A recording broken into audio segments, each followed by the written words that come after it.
En esta ocasión vamos a conversar sobre un punto de gran actualidad y controversia. Demencia vascular versus Alzheimer. Se trata en realidad de dos entidades excluyentes. Veamos la conceptualización del proceso de la demencia en el siglo XX y lo que va del siglo XXI. Inicialmente, la demencia era conceptualizada como un proceso cuya etiopatogenia era esencialmente vascular. Pero en el transcurso del siglo XX, a medida que hubo más investigaciones sobre la enfermedad de Alzheimer, pasamos al otro extremo, a visualizar la demencia como un proceso de Alzheimer, esencialmente. Verlo desde el punto de vista de lo que conocemos como enfermedad de Alzheimer. Pero en la medida que han transcurrido los primeros años del siglo XXI, pasamos a un concepto intermedio, que es que hay pacientes que pueden tener demencia con elementos vasculares y elementos de Alzheimer. Es decir, que son dos procesos que no son excluyentes y que pueden convivir en un mismo paciente. Entonces, actualmente podemos conceptualizar al Alzheimer como una enfermedad cuya etiopatogenia es esencialmente genética.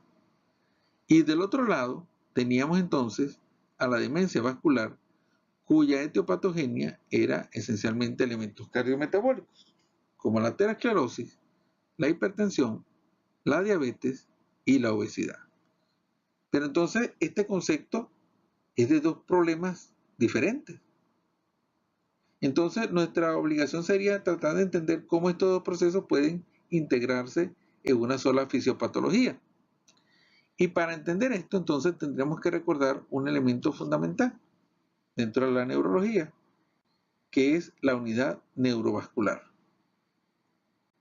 Veamos acá entonces la estructura de la barrera hematoencefálica, la unidad neurovascular, en la cual tenemos unas células endoteliales que están unidas por unas uniones muy estrechas que regulan el paso de solutos y células hacia el tejido neuronal.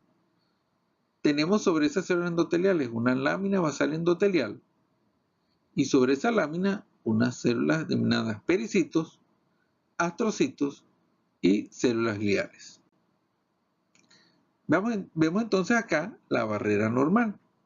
Esa barrera normal, entonces aquí tenemos el vaso sanguíneo, tenemos unas células endoteliales que dijimos que estaban unidas por unas uniones muy estrechas que regulan el paso de solutos y células hacia el tejido neuronal. Teníamos una lámina basal, sobre ella unas células de pericitos, los astrocitos que se comunican con las neuronas y las células gliales, la microglia. En condiciones normales, esa microglia pertenece a la estirpe llamada M2, antiinflamatoria. Pero en condiciones de agresión hacia el tejido neuronal, en condiciones de alteración, cambian hacia la estirpe M1. Tenemos acá entonces el endotelio. Ese endotelio dijimos que descansaba sobre una lámina basal y que las células endoteliales estaban unidas por tres tipos de uniones. Las uniones estrechas, las uniones adherentes y las uniones de hendidura. Y la función fundamental de estas uniones, tanto las estrechas, las adherentes y las hendiduras, es regular la permeabilidad de la barrera hematoencefálica. Es decir, determinar qué tipo de células, qué tipo de soluto pasa hacia el tejido neuronal. La otra célula importante es el pericito. Tan importante es que regula la barrera hematoencefálica. Determina la permeabilidad porque es la célula que le da vida a las uniones estrechas, regula las uniones estrechas y también va a regular los procesos de vasodilatación y vasoconstricción, de forma tal que es la unidad fundamental que determina el flujo sanguíneo constante y el aporte de nutrientes constantes hacia el tejido neuronal. Cuando se altera un pericito, cuando se daña el pericito, entonces se produce degradación, ruptura de las uniones estrechas. Y al degradarse esas uniones estrechas, entonces se permite el paso indiscriminado de células y de solutos hacia el tejido neuronal. El astrocito es un factor de comunicación entre el pericito, el flujo sanguíneo, el aporte de nutrientes sanguíneo que va hacia la neurona y es un factor que regula el astrocito es el que determina el paso de factores tróficos hacia la neurona, de forma tal que si se daña el astrocito, si se altera el astrocito, se produce muerte neuronal porque no llegan dichos factores nutrientes, dichos factores tróficos hacia la neurona. Y tenemos entonces la microglia, que dijimos que eran los macrófagos, las células gliales, y esa microglia, en condiciones inflamatorias, tiene receptores AT1. Y esos receptores AT1, bajo el influjo de la angiotensina circulante, van a ser activados y van a generar radicales libres. Y al generar radicales libres, van a producir mayor daño y muerte neuronal. Desde el punto de vista, entonces, de alteración de la barrera, el paso fundamental es hipoperfusión. Hipoperfusión es daño en el procedimiento o en la función de autorregulación de la barrera hematoencefálica. Entonces, lo que se produce en este caso es una disminución en el grado de perfusión hacia el cerebro y otro elemento importante, una desviación de la curva de autorregulación hacia la derecha, determinando entonces que las células neuronales sean más susceptibles a los cambios en la presión arterial. Dentro de la difusión neurovascular, entonces repasemos, hay tres elementos fundamentales. El primer paso es difusión endotelial. Un macrófago activado bajo la acción de la angiotensina, se activan sus receptores AT1, produce radicales libres y esos radicales libres determinan disfunción endotelial. La disfunción endotelial va a determinar entonces la atracción de moléculas de adhesión, BCAM y CAM, de neutrófilos hacia el endotelio y favoreciendo entonces el proceso inflamatorio. El segundo punto es disrupción de la barrera, ruptura de la barrera de las uniones estrechas. De forma tal que cuando se rompen esas uniones estrechas, entonces aumenta la permeabilidad, se pierde la selectividad y pasan todo tipo de células y solutos de células inflamatorias y solutos hacia el tejido neuronal. Y el tercer punto es el desacoplamiento trófico por acción, por daño a nivel de los astrocitos, por todos estos mediadores inflamatorios, daño en los astrocitos, y al dañarse los astrocitos se pierde la comunicación trófica con la neurona y se produce muerte neuronal.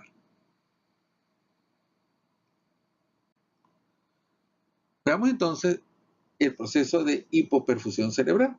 Veamos los elementos que lo constituyen y cómo se imbrican en la demencia vascular y en el Alzheimer.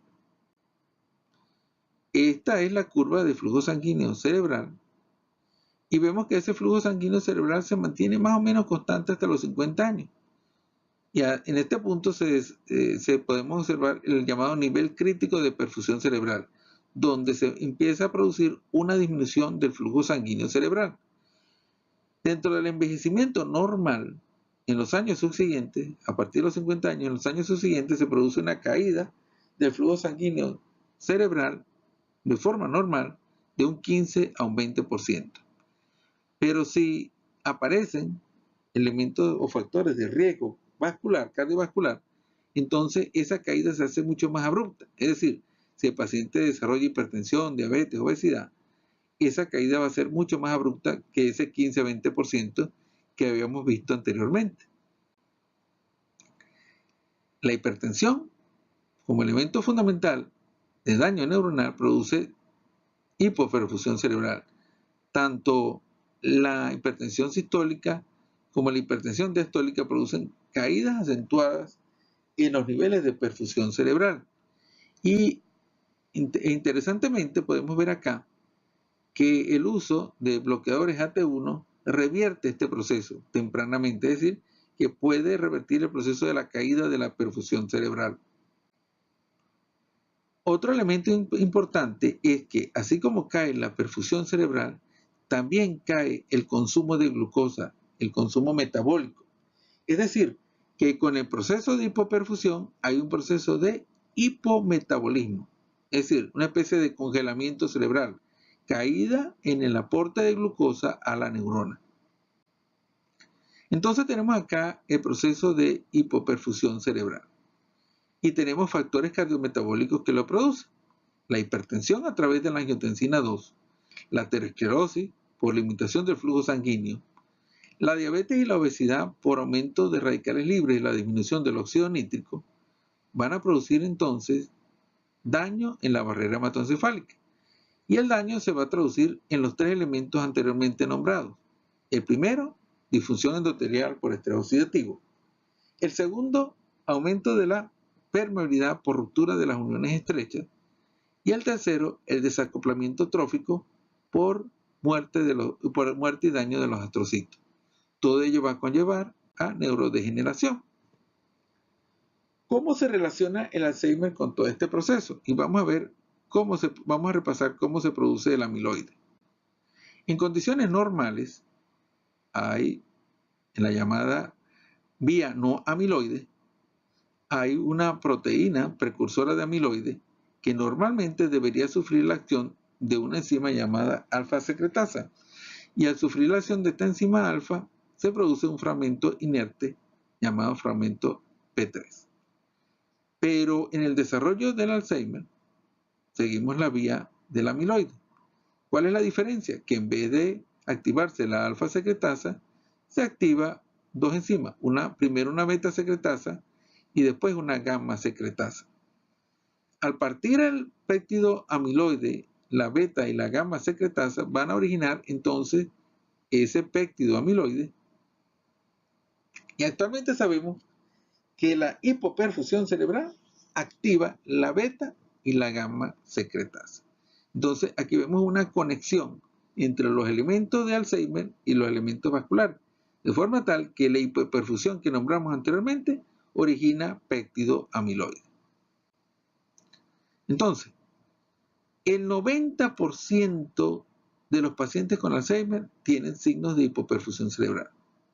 Los pacientes con Alzheimer generan péptido amiloide, tanto por lo que es el desarrollo en sí de la enfermedad, por los factores genéticos, pero también por hipoperfusión cerebral. Y como dijimos anteriormente, esa hipoperfusión cerebral va a aumentar la gamma secretasa y entonces va a activar la generación de péptido amiloide, daño de la barrera hematoencefálica y neurodegeneración. Es decir, que dentro de todo el proceso de Alzheimer puede haber, de hecho en el 90% de estos pacientes hay un elemento de hipoperfusión.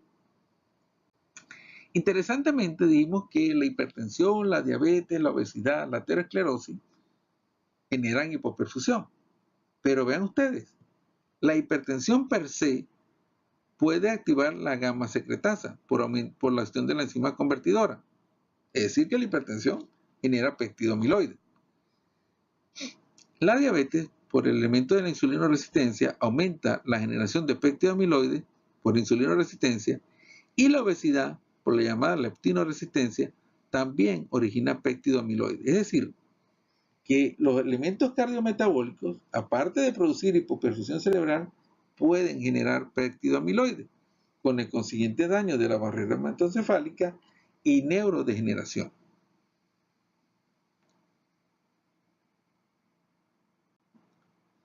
Vamos a concluir entonces todo lo que hemos planteado hasta este momento. Diríamos entonces que la enfermedad de Alzheimer, aparte de ser un problema genético, tiene elementos de enfermedad cardiometabólica, hipertensión, diabetes, obesidad. Que la enfermedad de Alzheimer y la demencia vascular comparten procesos de hipoperfusión y procesos de hipometabolismo. Entonces, son dos enfermedades, pero no son dos enfermedades tan diferentes como habíamos visto anteriormente. Son enfermedades en las cuales están comprometidos factores cardiometabólicos que confluyen en esos dos elementos, el elemento de hipoperfusión y el elemento de hipometabolismo. La enfermedad de Alzheimer, volvemos y repetimos, entonces, aparte de los factores genéticos, tiene dos fases. Una fase de disfunción metabólico vascular, que es la fase de hipoperfusión, donde están implicados entonces, como dijimos anteriormente, la hipertensión, la aterosclerosis, la diabetes y la obesidad, por relación con la enzima convertidor de angiotensina, la angiotensina, el óxido nítrico, todos estos elementos forman parte de la fisiopatología del Alzheimer. Producen hipoperfusión y aumento de la producción de péptido amiloide. Después de esa fase de disfunción metabólica vascular inicial, hay una segunda fase, que es la fase de disfunción neurovascular estructural. Entonces ya estamos hablando de un daño ya estructural, de un daño irreversible, que conduce finalmente al daño de la barrera hematoencefálica y a la neurodegeneración. Entonces tenemos que, aún siendo Alzheimer, el Alzheimer tiene una fase metabólico-vascular reversible y tiene una fase de daño estructural irreversible. Tenemos tres evoluciones diferentes a la demencia.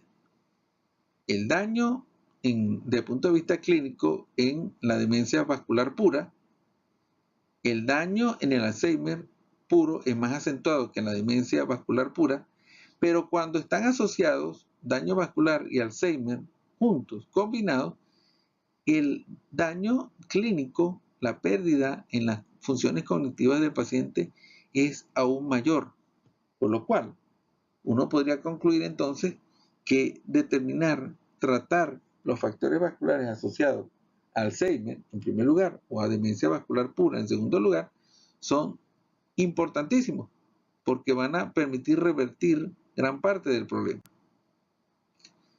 Veamos entonces la evolución desde el punto de vista del tiempo del Alzheimer relacionado con los factores vasculares. Dijimos entonces que hasta 20 años antes de que empiecen a aparecer los síntomas del Alzheimer, está presente la disfunción metabólica vascular.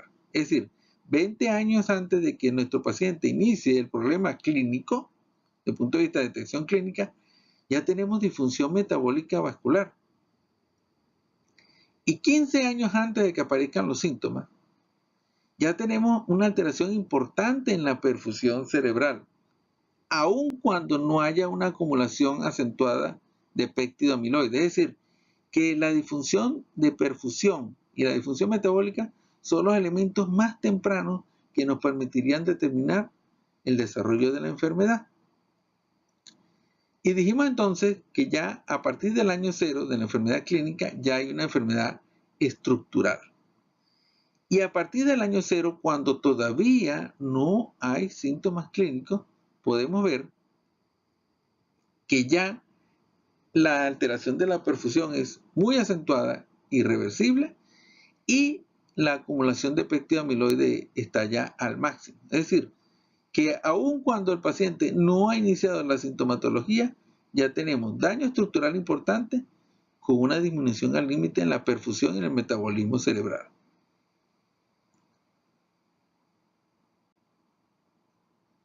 ¿Podríamos nosotros tratar de detectar tempranamente este proceso en nuestro paciente?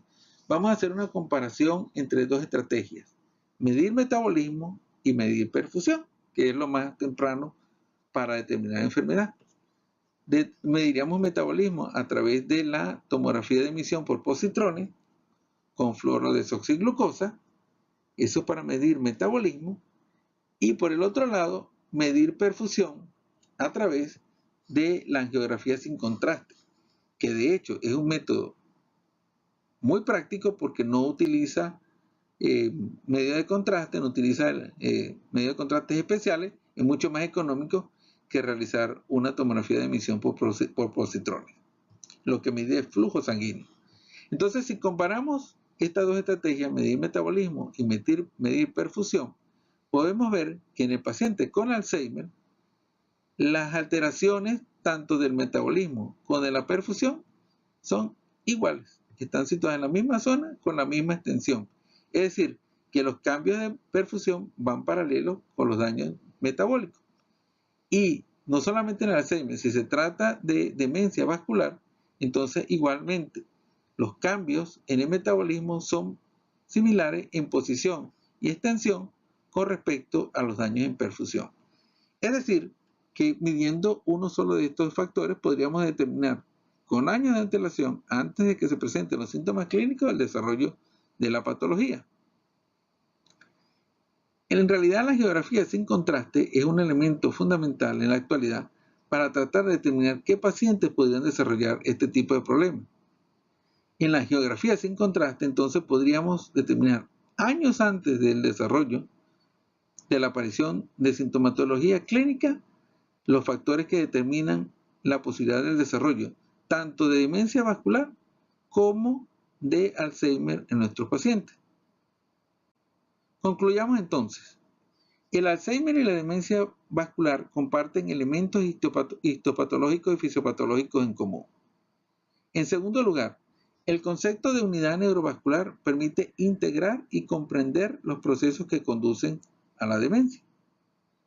Tercero, las alteraciones de la perfusión cerebral preceden en décadas los cambios estructurales y los cambios clínicos. Y en cuarto lugar, el desarrollo de estrategias terapéuticas efectivas requieren biomarcadores tempranos para poder tener éxito. Muchas gracias. Aquí está mi correo y me gustaría mucho poder compartir con ustedes las opiniones y discutir sobre este punto a través de nuestro correo electrónico. Muchas gracias.